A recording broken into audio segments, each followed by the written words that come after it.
À tout de suite.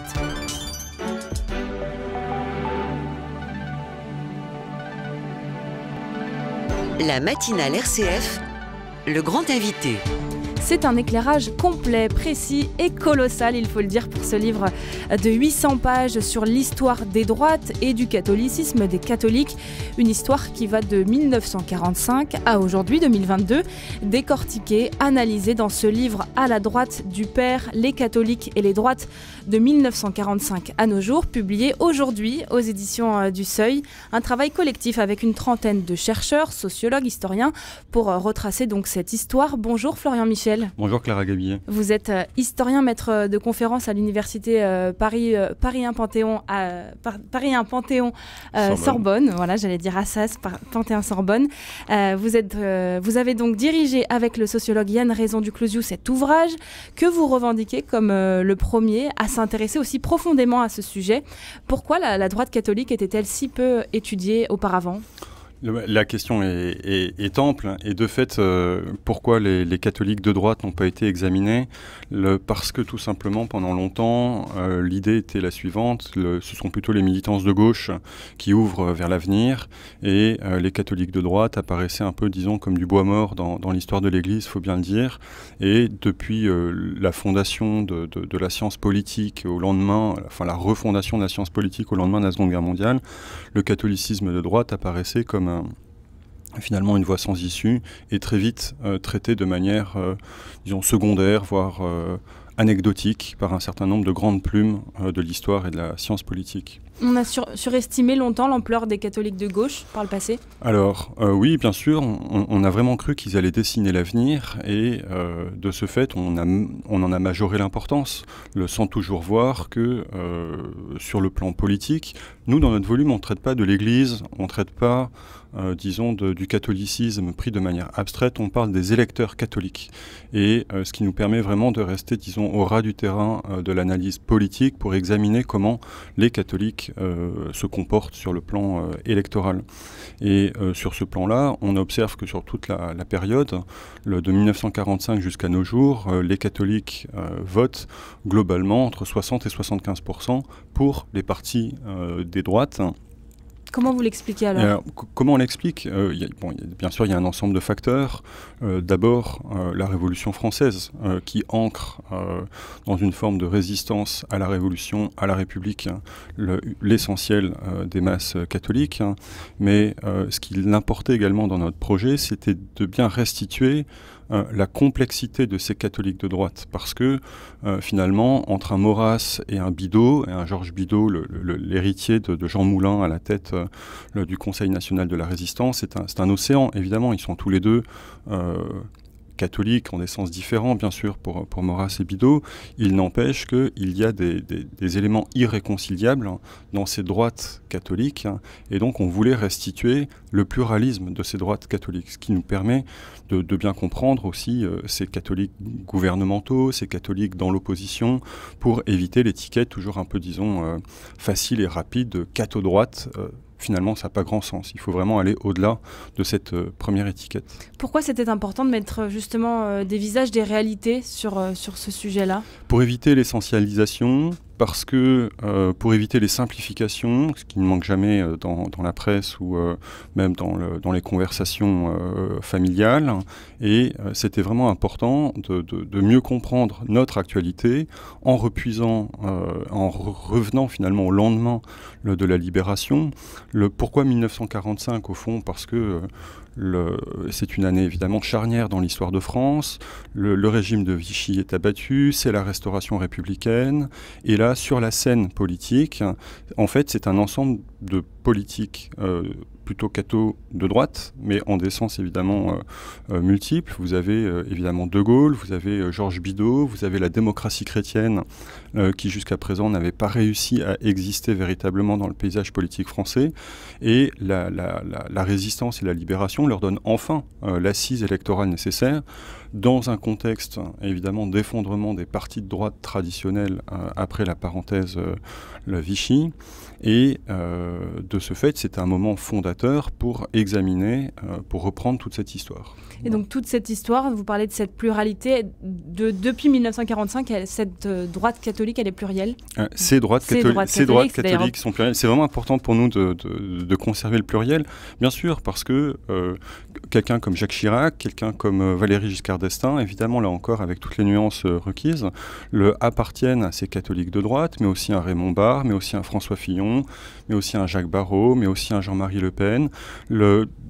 Finalement, du centre droit jusqu'aux extrêmes, il y a des éléments qui résonnent en catholicisme et qu'il faut parvenir à expliquer. Et c'est aussi, bien sûr, une part cruciale de ces identités des leaders politiques. On se souvient tous du positionnement de François Fillon qui un jour dit à la télé, aux informations nationales, je suis catholique. Enfin voilà, ça apparaissait comme incongru au moment où il a dit, et pourtant dans l'histoire des droites, cela fait un sens et un continuum avec un certain nombre des prédécesseurs dans la position qu'il occupait.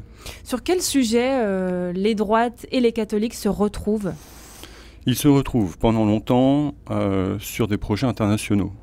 Par exemple, sur la question coloniale missionnaire, c'était évident qu'il y avait là des convergences d'intérêts, au sens où, pour les catholiques de droite, c'était d'abord la mission qui primait plutôt que sur la colonisation, et il y a un chapitre consacré à ces questions-là. Et également sur la question de la guerre froide. Par exemple, l'anticommunisme de ces catholiques de droite, qui est pour ainsi dire inné, instinctif, joue très fort dans le temps de la guerre froide. De la même manière, sur la construction européenne, toute une partie du centre droit, de la démocratie chrétienne, évidemment, jusqu'aux droites libérales, sont très attachés à cette construction européenne. C'est un des piliers fondateurs de la communauté européenne, puis de l'Union européenne, même si aujourd'hui, peut-être, évidemment, les cartes sont rebattues. Encore que ça reste, on voit bien l'importance du PPE au Parlement européen. Après, ces 40 dernières années, c'est vrai que ce sont plutôt des questions sociétales. Oui. La question scolaire, qui est encore périodiquement... C'est nouveau, justement, ce virage, on va dire, vers les questions plus sociétales. On entend beaucoup plus les associations catholiques sur ce Alors, la question scolaire n'est pas neuve. Elle a toujours été une pomme de discorde entre les gauches et les droites. Et ça, dans les années 30 et évidemment au 19e siècle. Pour les questions, disons, plus morales et pour la question de l'avortement, moi, ce qui m'a toujours frappé, c'est que finalement, la loi précédente de l'avortement en France, avant la loi Veil, elle est adoptée par un gouvernement d'union nationale en 1920, au lendemain de la Première Guerre mondiale, non pas pour des raisons morales ou ecclésiales, mais pour des raisons fondamentalement démographiques, après la saignée des tranchées de la Première Guerre mondiale. Donc, la réponse nuancée, si je puis dire, avec sur un certain nombre de sujets quelque chose de très traditionnel pour les écoles. En revanche, évidemment, pour les enjeux moraux et pour que l'on appelle volontiers une forme de révolution anthropologique des années 70 jusqu'à aujourd'hui, oui, il y a là quelque chose de tout d'assez neuf, définitivement. Et aujourd'hui, il y a des mouvements quand même qui se sont vraiment identifiés sur ces questions. On pense bien sûr à la Manif pour tous.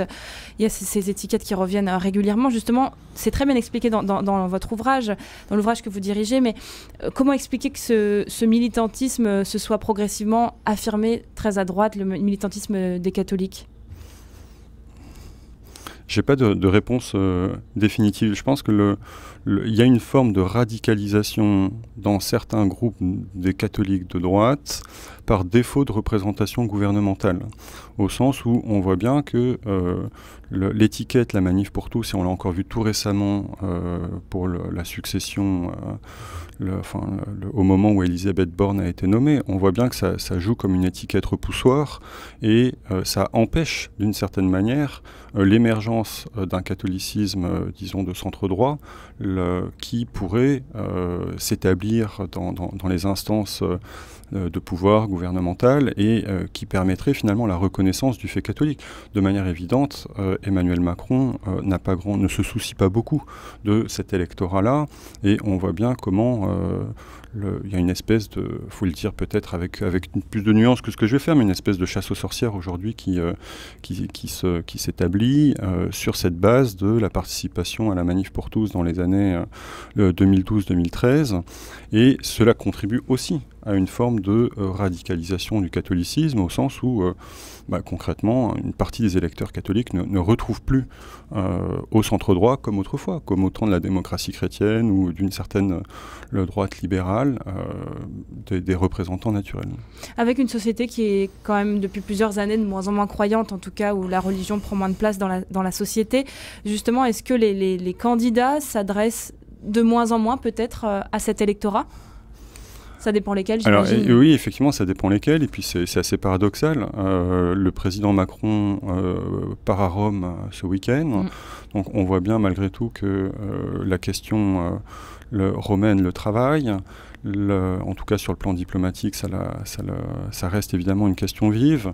On sait bien que René Coty, dans les années 50, a été le premier président de la République française à se rendre à Rome. De Gaulle, Pompidou, faut s'en souvenir, avait déclaré sa candidature à la succession du général de Gaulle depuis Rome tout de même. Donc c'est là quelque chose d'important. Et puis la plupart effectivement des candidats des droites catholiques envoient un certain nombre de signaux à cet électorat. Aujourd'hui, les catholiques de gauche, pour l'essentiel, ont un petit peu fondu dans les sables, il faut bien le dire, du fait de l'évolution non seulement des gauches, mais aussi de ce milieu qui parvient à moins bien transmettre d'une certaine manière les éléments de foi. Il y a une forme de déshérence, je pense, sur le plan politique, mais il y a aussi une forme de sortie du champ politique d'une partie de cet électorat qui ne se retrouve nulle part finalement. Ce qui est intéressant d'ailleurs, c'est que les candidats qui se revendiquent catholiques, en tout cas qui en font vraiment presque un objet de campagne, on pense à des personnes comme François-Xavier Bellamy qui se revendiquent vraiment très catholiques, c'est des personnes qui ne percent pas forcément au niveau électoral. Oui, bien sûr, sauf dans certains milieux évidemment assez précis. Pourquoi ? Peut-être parce qu'ils n'arrivent pas à fédérer autour d'eux sur des questions plus larges que les questions strictement d'identité religieuse et de marqueurs religieux. Il y a aussi un peu de manipulation, il faut bien le dire, dans certains segments de la vie politique. On peut penser évidemment à Zemmour et à son célèbre clip de campagne où à l'arrière-plan il y avait une icône de la Vierge Marie. Donc, on parle beaucoup des racines chrétiennes de la France dans certains discours politiques. Oui, mais c'est complexe parce que le même fait est à la fois un appel du pied à certains catholiques des droites et en même temps c'est le révélateur de la sécularisation du catholicisme et d'une forme de dérégulation religieuse au sens où l'Église institutionnelle ne parvient plus à réguler. Alors c'est pas tout à fait neuf non plus, on se souvient de la mort de Maurras et des questions d'action française. Alors j'évoque pas cela pour établir un raccourci historique entre les uns et les autres, mais on voit bien que dans certains segments de la droite catholique, il y a un dépassement du marqueur religieux pour parvenir à convaincre, mais finalement on atteint vite les limites aussi sur le plan sociologique de ce type d'exercice. Voilà. Il faut dire quelque chose aussi, une dernière précision, c'est que l'engagement religieux n'intervient pas toujours très fortement pour certains électeurs dans le choix politique. C'est pas toujours dirigé par sa religion. C'est pas toujours le marqueur. Enfin, il y a d'autres marqueurs, mais la question religieuse reste l'un des marqueurs principaux. Et les analyses politiques montrent que plus que la classe ou plus que l'appartenance sociologique, l'identité religieuse demeure encore première pour expliquer les votes jusqu'à aujourd'hui, bien sûr.